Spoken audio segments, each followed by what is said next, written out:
All right, let's make a gym mat holder, a school gym mat. It's a little box thingy that holds gym mats for a school. I don't know what it's called, but we're gonna make it. What's up, y'all? It's Greg, aka Loki Maker, and we're gonna make mat cubby holder thing. Got a bunch of mats she needs to store, and we're gonna make it. Simple plywood, pocket hole construction, nothing too fancy. Yeah, we're gonna break down some plywood.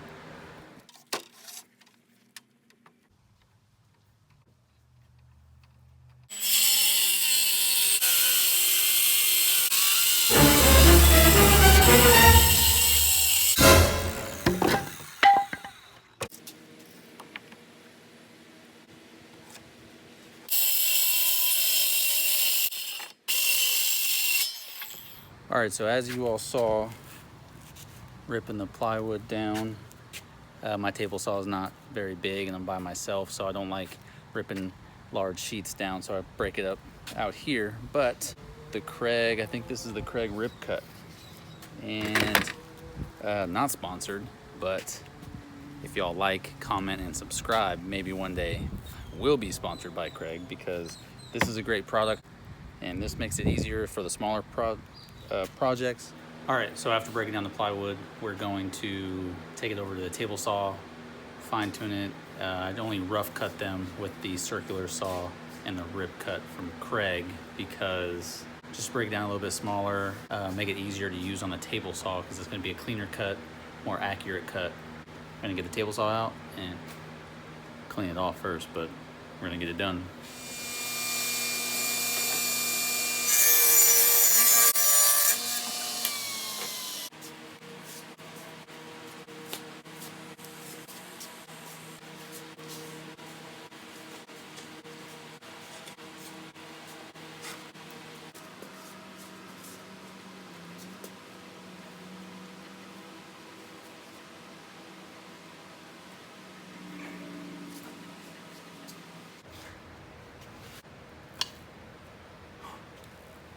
So we got all of them ripped to the 12 inches wide that it needed to be. Nice clean cuts on the table saw. Now we got the cross cut sled out, very crude, not fancy at all. Even got stain from some paint or stain, I don't know what is that.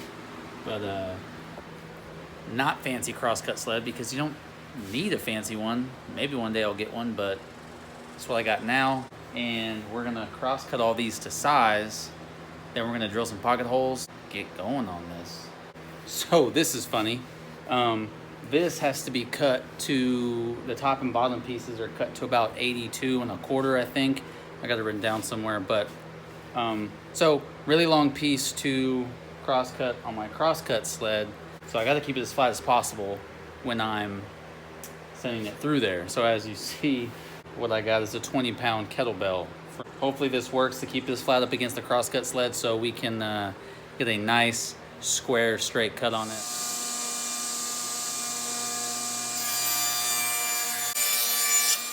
So it actually worked, and we're pretty good. It wasn't exactly heavy enough, but it allowed me to not use as much as my strength pushing it down. So it worked. I gotta cut the bottom now as well, and I'm gonna use the same technique that I used on my fancy cornhole board video. So if you haven't watched that, go watch it. But basically, we're gonna square up one end of the bottom, and then we're gonna use the top to mark the length, and then we're gonna sneak up on that to get it the perfect length. But even though I just told you, you should still go check out that fancy cornhole board video, because it's awesome, of course.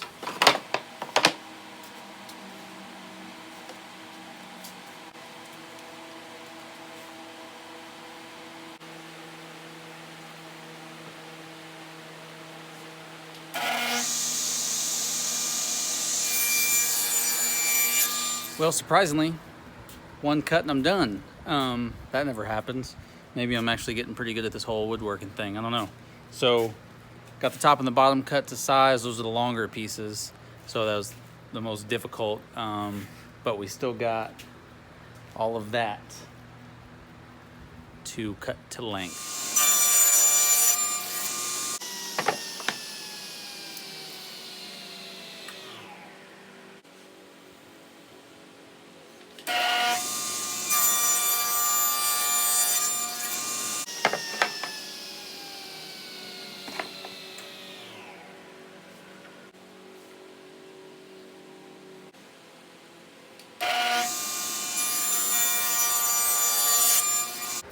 Well, that ended up being a pain in the butt, getting all those getting all those longer pieces cut. I got the shorter pieces to go, just the little shelves that go in there, and I'm just gonna use the rip fence. It's not a very big piece, so I should be able to control it pretty easy. It's a bunch. My crosscut sled's just not big enough for a stop block, and this is just a huge reminder to finish my miter saw station because it's not finished.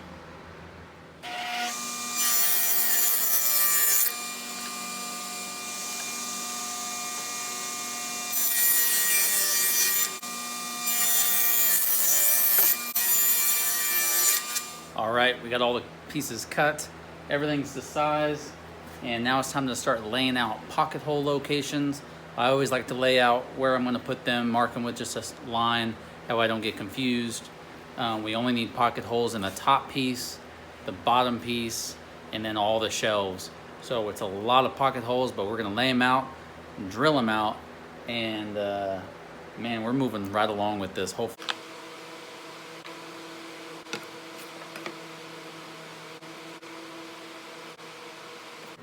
So, just in case you're not familiar with the Craig jig, not the Acu cut, well, no, rip cut that I used on the plywood.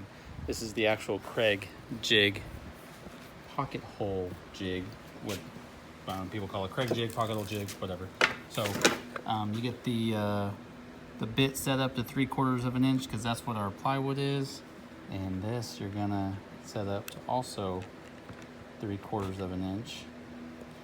I don't know if you can read that. It's pretty sunny out here, but so it goes down to 3/4 of an inch. Lock that in place. And then you drill some pocket holes. So super easy, very DIY friendly. I built lots of things with it. Sometimes I try to stay away from them just because there's plenty of people that consider them not woodworking per se, but if you're trying to throw something together real fast, I mean, it's too easy, and they're strong and serve their purpose. So definitely pick one of those up. For the longest time, I had a mini. This is the cheapest one I've had this for years. It worked. It was just a pain in the butt to set up and clamp every time, and it was just more time consuming. Still use this for plenty of things if I can't get that whole jig into something, because I'll actually probably use it here in a little bit on those long pieces, but super cheap. I don't know how much this is, but I'll link some stuff in the description, and hopefully they still make this. If not, I know they make something very similar. So, but I bought the big one, a lot easier, goes a lot faster, so let's get it done.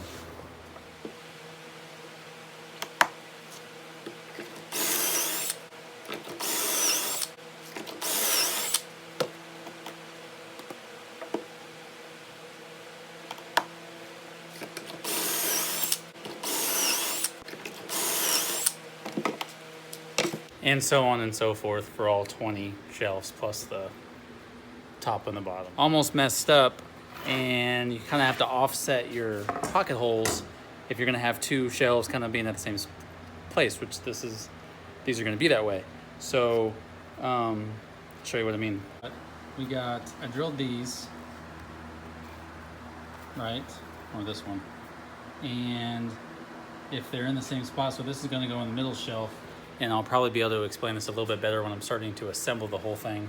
But basically the screws are gonna run into each other. I'll try to plug those, make it look better before I paint it and everything like that. So it's hot and it's almost dinner time. So probably gonna call it a night, and I'll be back out here tomorrow to drill the rest of the pocket holes on the top and the bottom and start sanding and painting, because I'm gonna paint before assembly because it's gonna be tough to get inside the little nooks and crannies. So yeah. On to the next day.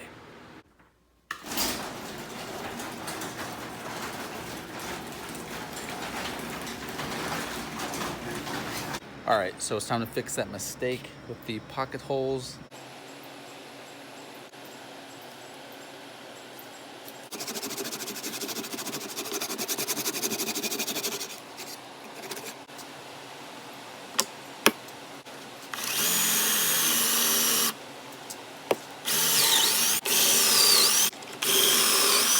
All right, so we got all the pocket holes drilled on all the pieces, and about to sand everything to 120. It's just going to be painted, and I'm sanding it now and painting it before assembly because it's just going to be tough to get to all that. I think I said that before, but I'm not going to bore you with the sanding because it's just a bunch of sanding. I mean, we got all those pieces, then we got those pieces to sand to 120 and then paint. A couple coats of paint should do the trick, hopefully. It's gonna take a while.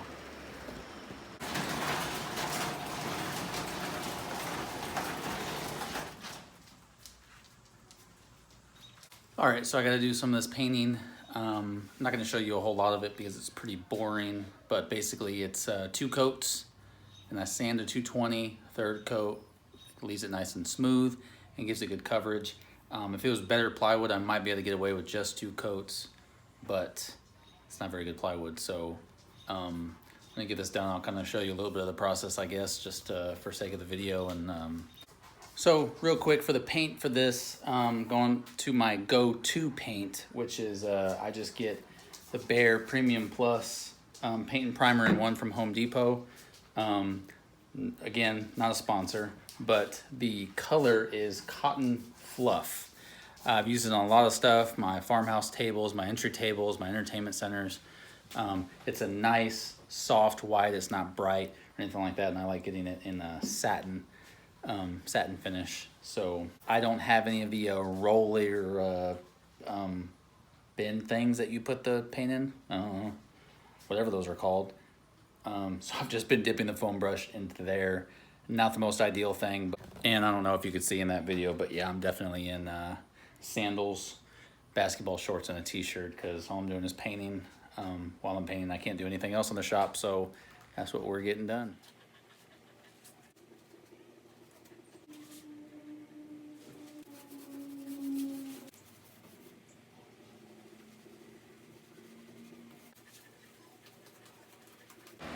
Coat number 3.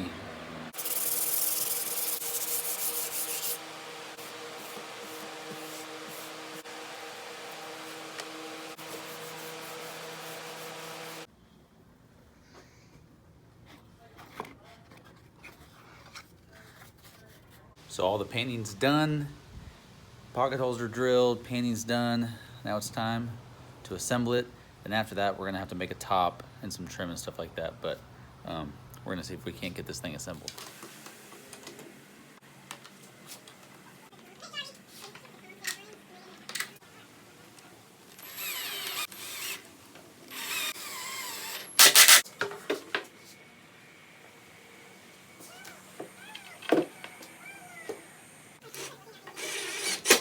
All right, so I didn't get much footage of me putting the vertical supports in. It was very difficult to do, very big piece.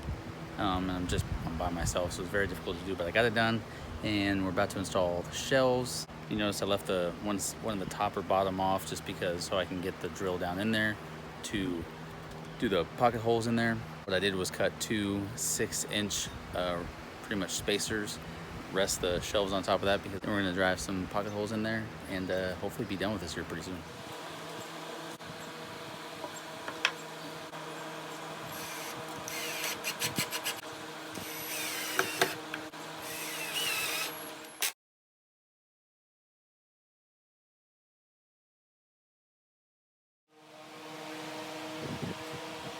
That was a pain in the butt, but I got it done, and now I need to cut the top, cut the back, and cut some thin strips to the exact width of the plywood to trim out that front, because so you don't see the plies, and then some touch-up paint, and I'm done.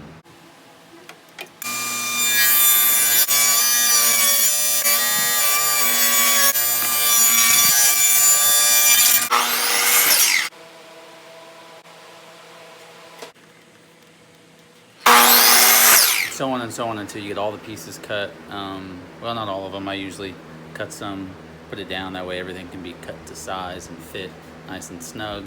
But you'll see in a second we're gonna glue, brad nail these trim pieces down to cover up that plywood, and then we'll go back through a little bit later and paint it.